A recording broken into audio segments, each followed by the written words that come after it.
Hello விவாஸ், இன்னைக்கான video பதிவில் நம்ம பார்க்க போகிறது ரொம்ப முக்கியமான ஒரு பரபரப்பான கிரிக்கெட் அப்டேட்டுங்க. அதாவது தற்போது பார்த்திங்க அப்படின்னா, எனக்கு துணை கேப்டன் பதவி சும்மா கொடுக்கல அப்படின்னு ஒரு அதிரடியை ஆட்டி விக்கெட்டை நான் இழக்க முடியாது அப்படின்னு சொல்லி திலக் வர்மா ஒரு பேட்டி ஒன்று கொடுத்துருக்காரு. தற்போது இந்த பேட்டி அப்படிங்கிறது கிரிக்கெட் வட்டாரத்தில் மட்டும் இல்லாமல் அவருடைய ரசிகர்கள் மத்தியிலையும் மிகப்பெரிய அளவில் பரபரப்பை ஏற்படுத்தி இருக்கிறது அப்படின்னே கூட சொல்லலாங்க.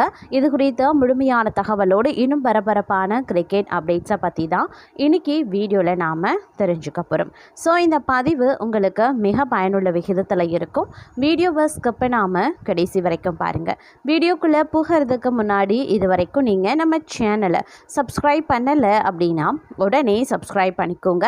அப்படியே பக்கத்தில் இருக்கக்கூடிய நோட்டிஃபிகேஷனுக்கான பில் பட்டனையும் ப்ரெஸ் பண்ணிக்கோங்க. சரி நேயர்களே, வாங்க வீடியோக்குள்ளே போகலாம். இந்திய T20 அணியின் துணை கேப்டன் திலக் வர்மா தன்னுடைய பேட்டிங் ஸ்ட்ரைக் ரேட் குறித்த விமர்சனங்களுக்கு பதிலளித்திருக்கார். தனது பேட்டிங் அணுகுமுறை தனிப்பட்ட சாதனைகளுக்காக அல்லாமல் அணியின் தேவையை அடிப்படையாக கொண்டே அமைகிறது என்று அவர் விளக்கியிருந்தார். கடந்த சில ஆண்டுகளில் திலக்கின் ஸ்ட்ரைக் ரேட் குறிப்பிடத்தக்க அளவு குறைந்திருக்கிறது. 2024 ஆண்டு வரை கிட்டத்தட்ட 180 ரன்களாக இருந்த அவருடைய ஸ்ட்ரைக் ரேட் தற்போது சுமார் 140 குறைந்திருக்கிறது. இது T20 போட்டிகளில் தொடர்ந்து தாக்கத்தை ஏற்படுத்துவதில் அவருக்கு பின்னடைவை ஏற்படுத்தியிருக்கின்றன.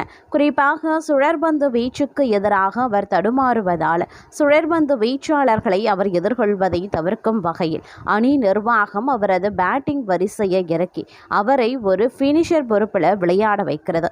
இது குறித்து பேசிய அவர், இந்திய விளையாட்டில் சூழ்நிலைகளுக்கு ஏற்ப வெவ்வேறு வரிசைகளில் பேட்டிங் செய்ய வேண்டியிருக்கும். குறிப்பாக இது போன்ற கடினமான ஆடுகளங்களில் விளையாடுவது எளிதானது அல்ல. அணியின் வெற்றிக்காக என்ன தேவைப்படுகிறதோ அதை செய்யவே நான் எப்போதும் விரும்புகிறேன். நிதானமாக விளையாடி ரன் சேர்க்க வேண்டும் என்றால் விக்கெட்டை தக்க வைத்து விளையாடுவேன். அதிரடியாக விளையாட வேண்டும் என்றால் அதற்கு ஏற்ப அதிரடியில் இறங்குவேன். என்னால் முதல் பந்தில் இருந்தே அதிரடியாக விளையாட முடியும். ஆனால் அதே நேரத்தில் நான் எனது நாட்டுக்காக விளையாடுகிறேன். எனவே என் மீது கூடுதல் பொறுப்புகள் இருக்கின்றன. அணியின் அப்போதைய நிலை என்ன? இறுதி வரை களத்தில் நின்று அணியை வெற்றி பாதைக்கு அழைத்து செல்ல வேண்டும் என்றால் அதற்கு ஏற்ப எங்கள் திட்டங்கள் தொடர்ந்து மாறும் என்று அவர் கூறியிருந்தார். உங்களுடைய பெயருக்கு முன்னால் துணை கேப்டன் என்ற பதவி இருக்கும்போது அணி நிர்வாகம் உங்களை நம்பியே அந்த பொறுப்பை வழங்குகிறது. எனவே நிர்வாகம் என் மீது வைத்திருக்கக்கூடிய நம்பிக்கையையும் பொறுப்பையும் முழுமையாக ஏற்றுக்கொண்டு அதற்கு ஏற்பவே நான் விளையாடுகிறேன் என்று அவர் கூறியிருந்தார். கடந்த தொடர்களை நீங்கள் கவனித்தால் அயர்லாந்து முதல் இங்கிலாந்து வரை பவர் பிளேவில் நாங்கள் 4 முதல் 5 விக்கெட்டுகளை இழந்திருக்கோம். அத்தகைய இக்கட்டான சூழ்நிலையில் களமிறங்கிய உடனே பந்துகளை விளாசி விக்கெட்டை இழப்பது எந்த வகையிலையும் சரியாக இருக்காது என்று திலக் சொல்லியிருந்தார். கடந்த 2 ஆண்டுகளில் நாம் ஆசிய ஆடுகளங்களிலேயே அதிக போட்டிகளில் விளையாடினோம். ஆனால் 2 ஆண்டுகளுக்கு பிறகு நேரடியாக வெளிநாட்டு ஆடுகளங்களில், அதுவும் ஒரு வலுவான அணிக்கு எதிராக விளையாடுவது சவாலானது. இங்கிலாந்து மிகவும் பலம் வாய்ந்த அணி. அவர்கள் அரையிறுதியில் எவ்வளவு சிறப்பாக விளையாடினார்கள் என்பதை நாம் பார்த்தோம் என்று அவர் கூறியும் இருந்தார். அது மட்டும் இல்லாமல் மற்றொரு புறமோ ஜிம்பாப்வே கிரிக்கெட் அணியினுடைய கேப்டன் சிகந்தர் ரஸா வளரும் இளம் வீரரான வைபவ் சூரியவன்ஷியை ஒரு தலைமுறையின் சிறந்த திறமையான வீரர் என்று பாராட்டியிருக்கார். மேலும் சர்வதேச கிரிக்கெட் அரங்கில் தனது கடினமான தொடக்கத்தை கொண்டு இந்த 15 வயது வீரரை இப்போதே இடைபோட வேண்டாம் என்றும் அவர் ரசிகர்களை கேட்டுக்கொண்டார். இங்கிலாந்திற்கு எதிரான அறிமுக T20 தொடர் சூரியவன்ஷிக்கு சவாலானதாக அமைந்தன. இதில் 3 போட்டிகளில் விளையாடிய அவர் 14, 13 மற்றும் 15 ரன்கள் மட்டுமே எடுத்திருந்தார். மேலும் இத்தொடரை இந்தியா 0-4 என்ற கணக்கில் இழந்தது. இங்கிலாந்தின் வேகபந்து வீச்சாளர் ஜோப்ரா ஆர்ச்சரின் ஷார்ட் பால் வீச்சுக்களை எதிர்கொள்ள வைபவ் சூரியவன்ஷி திணறினார். இது குறித்து பேசிய ஜிம்பாப்வே அணி கேப்டன் ஷிகர்தன் ராசா, வைபவ் அசாதாரண திறமை வாய்ந்த ஒரு கிரிக்கெட் வீரர். 15 வயது சிறுவன் சர்வதேச கிரிக்கெட்டில் விளையாட விளையாடும் போது வெறும் 2 அல்லது 3 போட்டிகளுக்கு பிறகு அவரை விமர்சிப்பது நியாயமற்றது. வைபவை சுற்றி பல சிறந்த அனுபவம் மிக்க மூத்த கிரிக்கெட் வீரர்கள் இருக்கின்றனர் என்று நான் நினைக்கிறேன். அவரை சரியாக வழிநடத்தி கையாண்டால் வைபவ் இந்த தலைமுறையின் மிகச்சிறந்த திறமையாளராக உருவெடுப்பார் என்றும் அவர் குறிப்பிட்டிருந்தார்.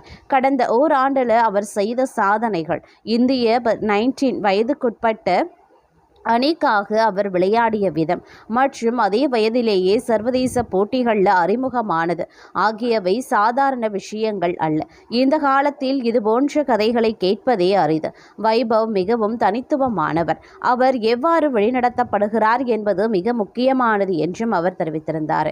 இந்திய அணியின் இந்த தொடக்க ஆட்டக்காரர் தற்போது மீண்டும் ஹரரே நகருக்கு திரும்புகிறார். இந்த மைதானத்தில் கடந்த ஜனவரி மாதம் நடைபெற்ற 19 வயதுக்குட்பட்டோருக்கான உலக கோப்பையின் இறுதிப் போட்டியில் இங்கிலாந்துக்கு எதிராக வெறும் 80 பந்துகளில் அவர் விளாசிய 175 ரன்கள் இந்திய சாம்பியன் பட்டம் வெல்ல முக்கிய காரணமாகவே அமைந்தன. ஜிம்பாப்வே சுற்றுப்பயணத்தில் சஞ்சு சாம்சன் இடம்பெறாத நிலையில் வியாழக்கிழமை தொடங்கவிருக்கும் 3 போட்டிகள் கொண்ட T20 தொடரின் தொடக்க ஆட்டக்காரராக களமிறக்க சூரியவன்ஷிக்கு மற்றும் ஒரு வாய்ப்பு கிடைக்கும் என்ற எதிர்பார்ப்பு எழுந்திருக்கின்றன.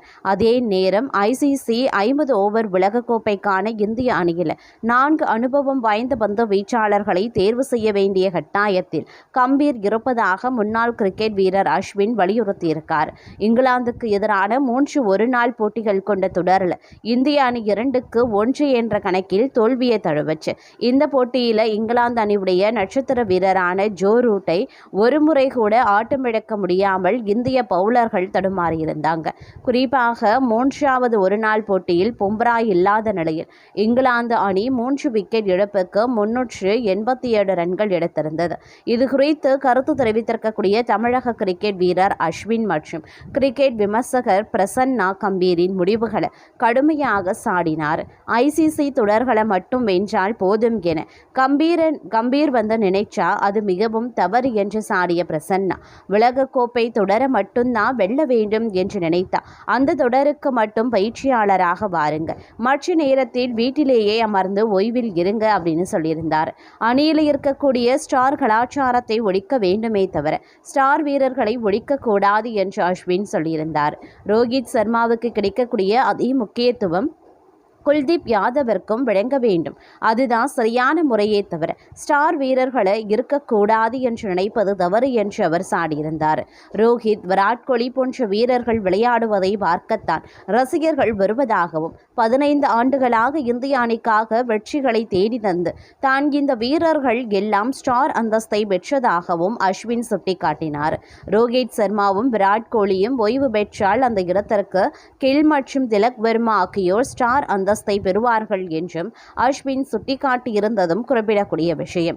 பிரசன்னாவின் இந்த கருத்து வரவேற்ற அஸ்வின் இந்த வேகபந்து வீச்சாளர்களை வைத்து அணியை தயார் செய்ய வேண்டும் என்றும் கூடுதலாக பிரசித் கிருஷ்ணாவை வேண்டுமானால் சேர்த்துக் கொள்ளலாம் என்றும் சொல்லியிருந்தார். இன்னும் 1 ஆண்டுகள்தான் உலகக்கோப்பைக்கு காலம் இருப்பதாகவும் இந்த காலத்தில் புதிய வீரர்களை தயார் செய்வது கடினம் என்றும் அஸ்வின் சுட்டிக்காட்டியிருந்தார்.